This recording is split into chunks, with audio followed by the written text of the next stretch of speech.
Olá, a aula de hoje será sobre arquitetura de software. Nós vimos falando muito sobre arquitetura de software, mas na verdade não paramos para dizer exatamente o que vem a ser uma arquitetura de software. Então na aula de hoje a gente vai abordar esse tema, começando com as atividades do projeto de uma maneira geral, já que a atividade de desenvolvimento da arquitetura de software é uma das primeiras atividades de projeto, para então falar sobre qual é o papel do arquiteto de software propriamente dito, quais são as atividades que o arquiteto de software deve desenvolver. E vamos falar rapidamente sobre diferentes representações arquiteturais.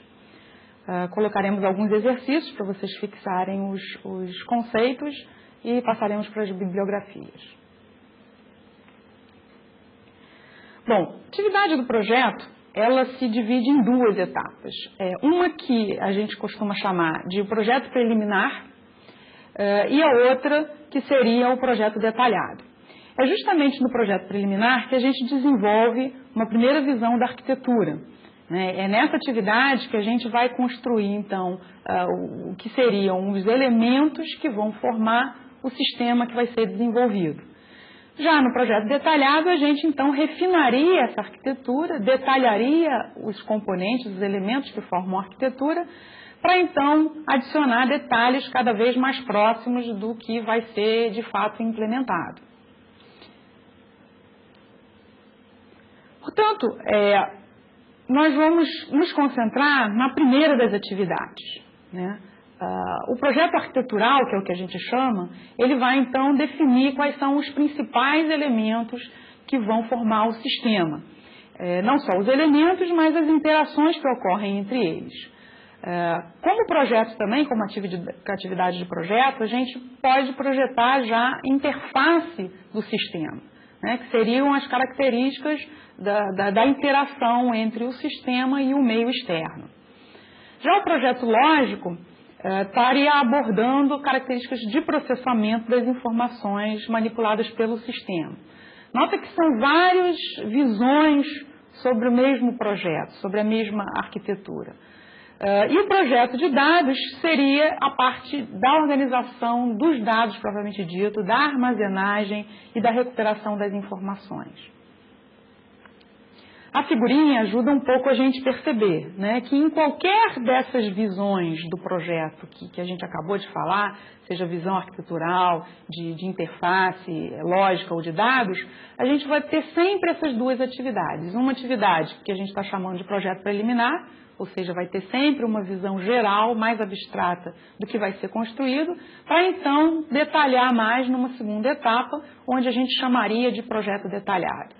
É claro que essas atividades, quando a gente está desenvolvendo, nem sempre a gente para pensar, né? Estou num projeto detalhado ou estou no projeto preliminar. Mas, no fundo, a gente deveria se preocupar que existem duas fases, sim. Uma em que a gente está tentando entender o todo, no primeiro momento, e depois, no segundo momento, aí sim, detalhar com detalhes suficientes para se fazer um projeto detalhado, refinado, que então vai ser codificado. Portanto, é importante que a gente tenha em mente essas colocações ou essas visões diferentes, mesmo que de alguma forma a gente faça de uma maneira iterativa, incremental, onde as partes vão se fazendo ao longo do tempo. Mas o que exatamente é uma arquitetura de software? Existem várias definições na literatura. Aqui estão algumas delas, desde uma mais padronizada, que é do SEI, né, que é de 94, até definições mais utilizadas por determinados autores na literatura. Mas cada uma dessas definições nos trazem alguns conceitos importantes para se ter sobre a arquitetura de software. Então, na primeira definição, a gente tem que uma arquitetura seria a estrutura de componentes de um programa ou de um sistema, seus relacionamentos, princípios e guidelines ou guias, né, que governam o seu projeto e evolução ao longo do tempo. Então, nota que aqui o SEI está chamando a atenção do que forma a arquitetura, que seriam os componentes, os relacionamentos, e algo que é um tanto quanto abstrato, que a gente está chamando aqui de princípios ou de guias, né, que vão governar a forma de se montar essa arquitetura. Já que a gente olha para a definição seguinte Shaw e do Garland, né, eles colocam que seria uma coleção de componentes computacionais, juntamente com uma descrição das suas interações, né, que eles estão chamando então especificamente de conectores. Nota que aqui eles não estão chamando tanto a atenção daquelas restrições que estariam, ou daqueles princípios e guias que foi colocado no início, mas aqui eles estão dando nomes específicos para o que seriam os componentes e o que seriam as interações, as ligações, que aqui eles chamam de conectores, né? Nem todos os autores chamam de conectores, mas é muito comum você ter essa definição de que uma arquitetura ela é formada por componentes e conectores. E a última, que estaria dizendo que uma arquitetura deve ser vista e descrita sob diferentes perspectivas e deve identificar seus componentes, relacionamentos estáticos, interações dinâmicas, propriedades, características e restrições. Nota que essa definição ainda é mais ampla ainda. E algo importante que está sendo colocado aqui é a questão da gente olhar para as diferentes perspectivas. Quando eu falava em slide anterior sobre a questão das diferentes visões, né, a nível arquitetural, a nível de interface, de dados, etc., aqui o que está se colocando é que uma arquitetura ela não é descrita de uma única forma. Ela precisa ser descrita de diferentes visões, né? E aqui estão sendo colocadas diferentes perspectivas.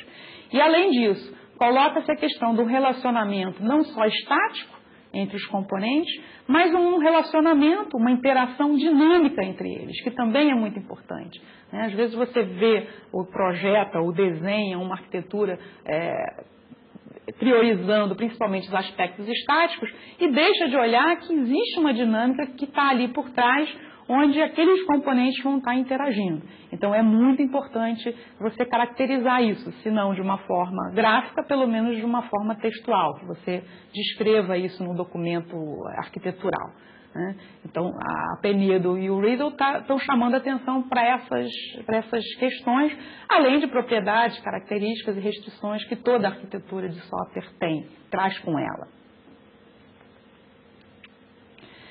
O que a gente tem notado é que cada vez mais esse conceito de arquitetura de software está sendo incentivado junto aos projetistas de software e está sendo colocado como uma disciplina, de certa forma, emergente, né? As pessoas estão estudando o que vem a ser essas arquiteturas, né? E uma das principais motivações para fazer isso é porque tem se notado ao longo dos anos que os projetistas eles projetam sim uma arquitetura, é porque eles têm essa necessidade de projetar, mas muitas vezes eles descrevem essa arquitetura de uma forma muito informal.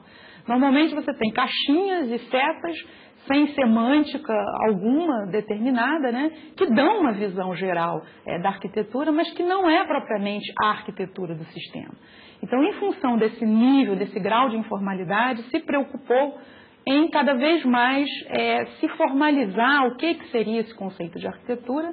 E hoje em dia a gente tem colocado muito para os alunos, colocado muito nos cursos de engenharia de software o quão importante é esse conceito de arquitetura, e a gente vai ver não só na aula de hoje, mas nas próximas aulas, a importância de se ter esse conceito e esse artefato, que não deixa de ser um artefato também gerado no desenvolvimento de software, que passa então a ser chamado arquitetura de software.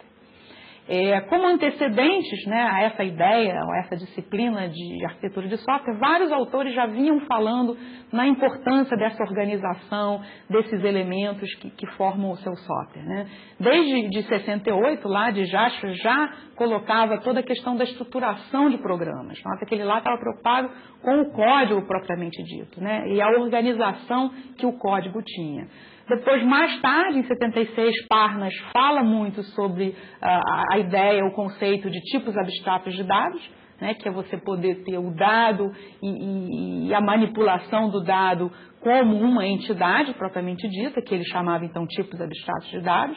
Conceito esse que a orientação a objetos leva adiante, né, e caracteriza então a ideia de um objeto, de uma classe.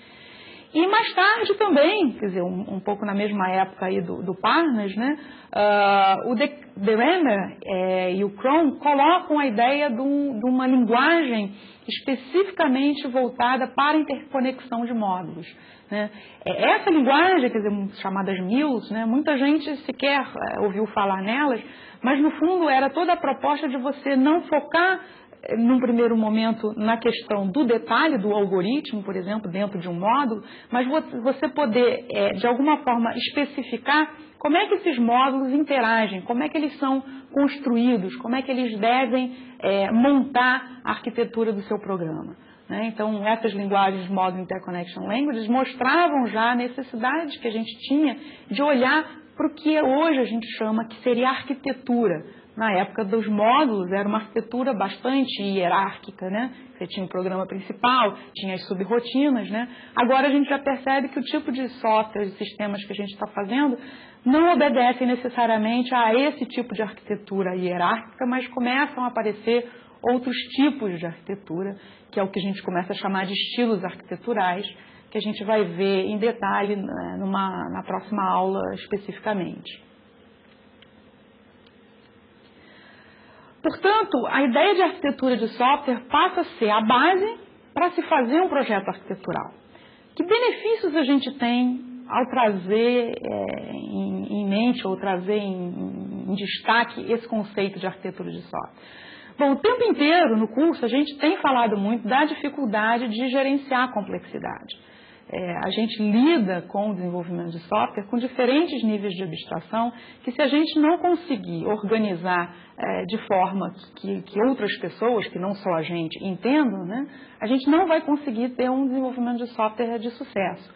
Portanto, o próprio conceito de projeto arquitetural, de arquitetura de software, ele traz um pouco para a gente esse nível que é o nível arquitetural, que ajuda a gente a gerenciar a complexidade, né?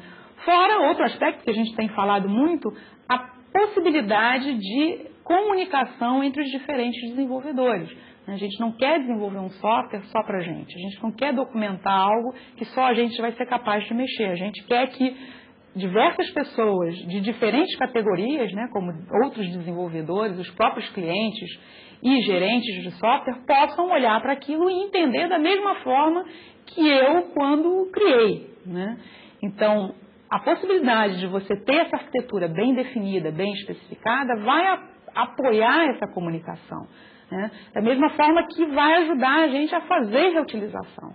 A gente já falou em várias aulas, na aula de reutilização especificamente, que os sistemas em determinados domínios de aplicação, eles se repetem muito. Então, a possibilidade de eu ter uma arquitetura de referência que eu possa reutilizar em diferentes projetos de sistemas parecidos vai ser muito útil, né? Vai poder me dar a possibilidade de aumentar a minha produtividade e possivelmente garantir, de certa forma, a qualidade desse projeto que eu estou fazendo, né? Eu não estaria começando do zero. Fora isso, a possibilidade de eu saber qual é a arquitetura que eu estou lidando me ajuda muito para fazer a manutenção, para fazer a evolução desse sistema. A pior coisa que tem é quando você começa a mexer num sistema que você sequer sabe como as partes interagem, né? Se você vai mexer numa parte, quais outras partes vão ser influenciadas. Então, é muito importante que você tenha o projeto arquitetural daquele software para você saber exatamente as consequências de mudanças que você venha fazer no seu sistema, né?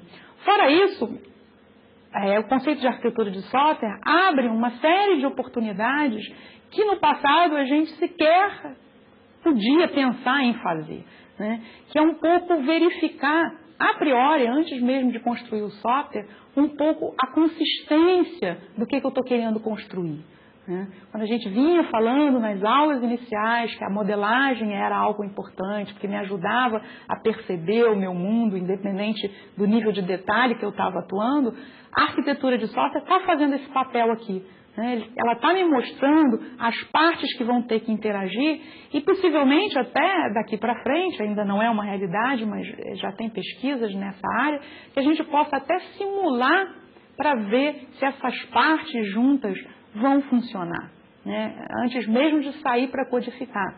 É claro que a gente demanda uma especificação dessa arquitetura num nível formal bem grande.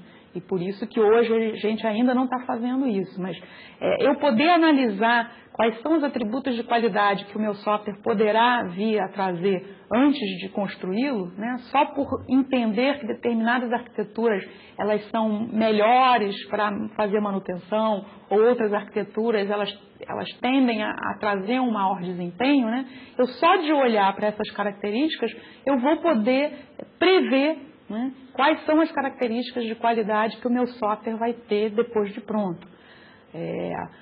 Fora a questão da possibilidade de eu discutir alternativas com os meus colegas, né, e discutir a possibilidade de reutilizar o que a gente então está chamando de estilos arquiteturais, que são formas de arquiteturas que se repetem muito, né, e são essas formas que são altamente reutilizáveis e que a gente deve tentar explorar ao máximo. Portanto, o que é um arquiteto de software? Né? A gente fala muito do analista de sistemas, a gente fala muito do programador, né? E de repente surge então essa figura aí do projetista de software ou do arquiteto de software propriamente dito. Né? Quem é essa pessoa? Que tipo de habilidades ela precisa desenvolver para fazer as suas atividades da melhor forma possível? No fundo, esse arquiteto de software ele tem que ser bom tanto no conhecimento do domínio de aplicação que está sendo tratado, como ele tem que conhecer bastante as tecnologias que estão disponíveis para ele. Porque ele vai ser aquele engenheiro que vai bolar uma solução, a melhor solução possível, dadas determinadas restrições de trabalho, determinadas restrições do contexto que aquele software precisa ser desenvolvido. Então ele tem que ter um bom conhecimento dos dois lados, né? Do conhecimento do domínio e do conhecimento da tecnologia. Ele tem que entender bastante sobre os aspectos técnicos e como é que esses aspectos técnicos, se combinados, possivelmente vão ter que ser combinados, como é que eles impactam na solução geral do software que está sendo construído. Ele deve conhecer as técnicas de licitação, sem dúvida nenhuma, mas principalmente de modelagem e de métodos que podem ser usados durante essa atividade de projeto de arquitetura. Ele tem que entender da estratégia da instituição, né, e poder, em função desse conhecimento, fazer com que aquele software reflita da melhor forma possível essas estratégias. Ele deve conhecer sobre produtos de uma maneira geral, sobre processos e estratégias concorrentes, né, e ter uma ótima criatividade. Esse engenheiro de software, que não deixa de ser um engenheiro de software, ele tem que ter um bom conhecimento sobre o que ele está fazendo, né? Conseguir trabalhar num nível de abstração que demanda essa atividade de projeto arquitetural.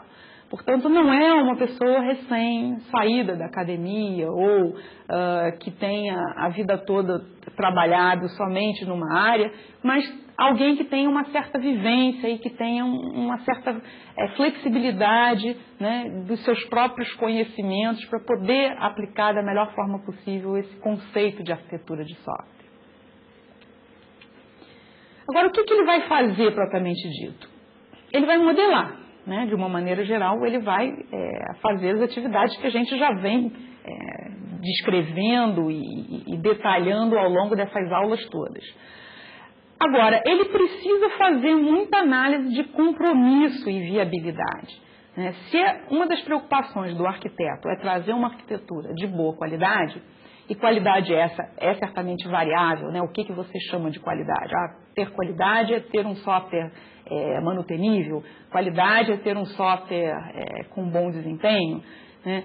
Em função desses critérios de qualidade, né, que aí cada empresa vai ter o seu, ele deve ver, na hora de fazer a solução dele, o que irá impactar nesse critério de qualidade. Se ele está usando uma estrutura que é largamente conhecida como não sendo boa para desempenho, então que tal ele experimentar outra coisa? Né? Ele vai estar sempre tendo que fazer uma certa análise do que ele precisa efetivamente implementar e o que pode ser implementado com uma arquitetura que está sendo projetada.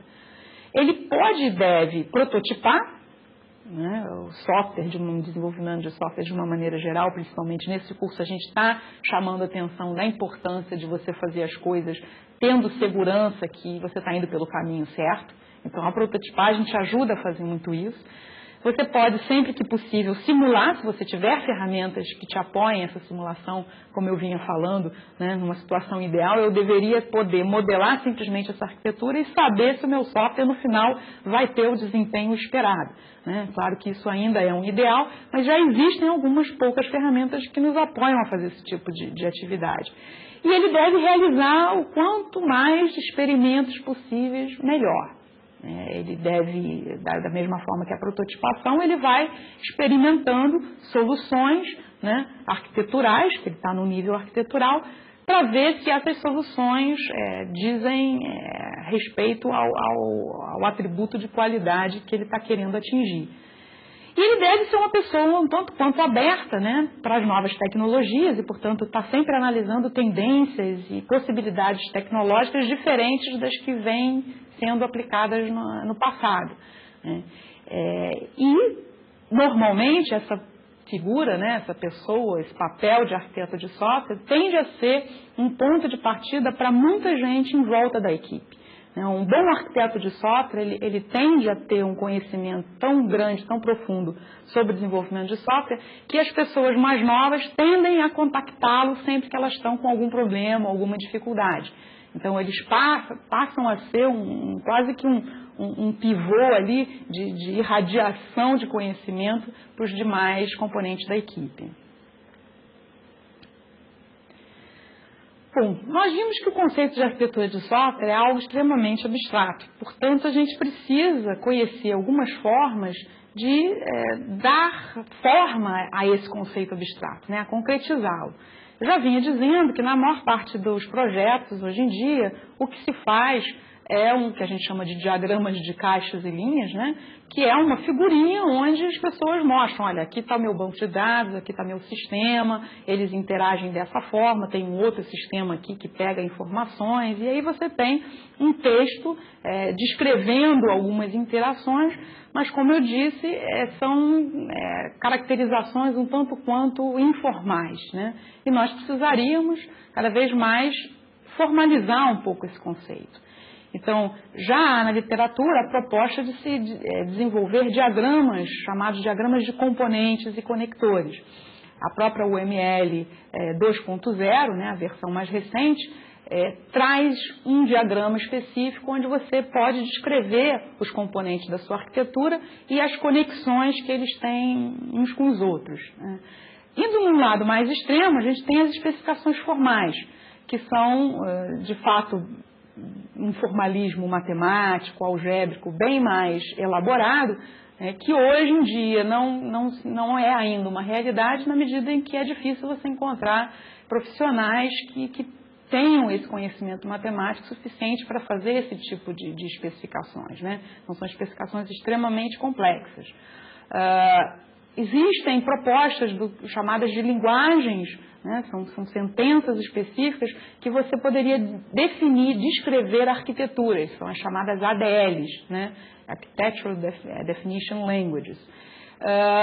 E existe um conceito também que a gente vai explorar um pouquinho mais na frente, numa aula no futuro, da questão da arquitetura específica de domínio. Aqui, só para adiantar, seria bem o conceito daquelas arquiteturas que a gente tem por famílias de aplicações, em determinados domínios de aplicação. Você poder ter uma arquitetura de referência que poderá ser instanciada, adaptada, replicada em diferentes aplicações daquele tipo. Nós temos os frameworks, que nós já vimos que, no fundo, estão me dando, né, diferentes classes, elementos que interagem, que formam juntos, possivelmente, um conceito de arquitetura ou, no mínimo, um conceito de uma microarquitetura, né? Se você pensar que o seu software ele vai ser composto de vários frameworks e não um framework somente, né? Depende do tipo de framework que você está atuando. E o próprio conceito de padrões arquiteturais. Nós já vimos o conceito de padrões de software de uma maneira geral e vimos que existe uma proposta específica do Bushman para mostrar o que seriam os padrões arquiteturais, que, na verdade, se misturam um tanto quanto com o conceito de estilo arquitetural, que é o assunto da nossa próxima aula. A proposta é que você tenha padrões que se repetem, né, ou estilos ou formas arquiteturais que se repetem em diferentes situações. Então, como eu disse, a gente, na aula que vem, vai olhar para o que seria essa ideia de estilo arquitetural, onde, no fundo, a gente pode ver como um padrão arquitetural como sendo uma forma, uma concretização desse conceito também, que não deixa de ser um conceito de estilo arquitetural. Bom, se vocês olharem para o livro do Mendes, que é o livro que fala sobre esses aspectos mais de arquitetura de software, né, o capítulo 1 especificamente é o capítulo que a gente aborda nessa aula, vocês vão ver que existem uma série de exercícios, né? Eu coloquei aqui para que vocês efetivamente façam o exercício tentando ver até que ponto, já que esse conceito de arquitetura é um conceito tão abstrato, vocês entendem, né, e conseguem definir, por exemplo, com as suas próprias palavras, o que é uma arquitetura de software, né? Por que a arquitetura de software hoje está sendo considerado um aspecto importante, né, para se discutir projetos de software. O que um arquiteto de software tem que ter em termos de qualificação, né? Vocês podem usar tanto o que foi colocado aqui na aula como o que o Mendes coloca no capítulo 1 do livro, né? E procurar identificar benefícios de se considerar arquitetura durante o desenvolvimento do sistema, né? Ao fazer essa arquitetura de software, o que a gente ganha, né? Que eu, de certa forma, coloquei aqui nessa aula e que o livro do Mendes também explora um pouquinho mais. Como eu disse, então, a arquitetura base dessa aula é o capítulo 1 do Mendes, né? Existe também o capítulo 1 do livro da Mary Shaw e do David Garland, que é uma referência internacional, mas bastante conhecida sobre o tema. Bom, é isso. Obrigada.